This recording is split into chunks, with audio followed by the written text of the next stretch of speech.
What's up, salsa bros? Today we have Herdez Salsa Casera Hot, Mexico's authentic #1 salsa brand. So I've got some high hopes.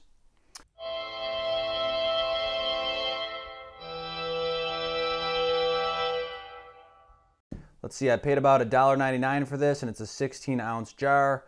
So I'm going to give that $2 signs out of 5. Let's get into it. Hard to open. Okay, right away I'm getting mostly a little bit of pepper aroma and some onion. Not too much on the tomato side. Let's see. Shake it up a little bit better.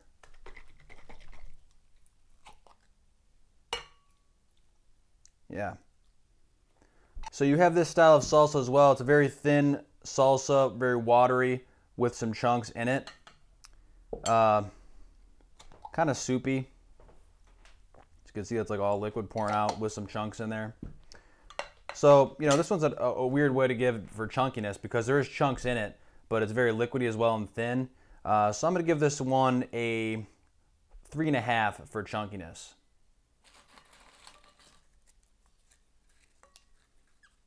Let's give the first dip.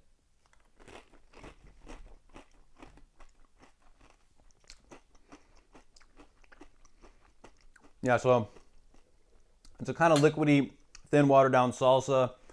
The flavor is very subtle. It's not bad, but it's not really intense either. You know, without the thickness and with a more watery salsa like that. And again, that's just kind of a style of salsa.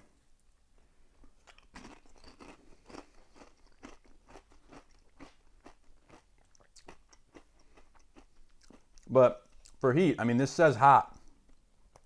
Right here, it says hot. It's not hot. I'm not getting any spice. I'm not getting any heat.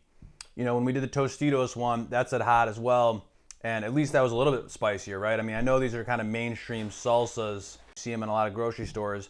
You know, so sometimes they have that tendency to say hot, but they're still trying to appeal to a larger audience and they don't really bring the heat. But, you know, this one, I would taste this and think this is a mild salsa if it didn't say hot on it. So I'm going to give that a 2 for heat. Strike that. I'm going to give it a 1 for heat. It's not even trying to be hot. I don't know why it says it's hot.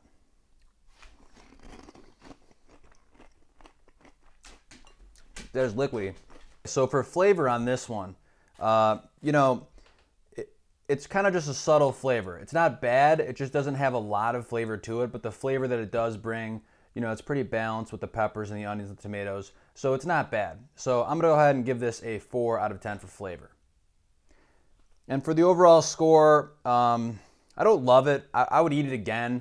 I'd probably buy it again if I was looking for a salsa of this style, kind of more thin, watery salsa.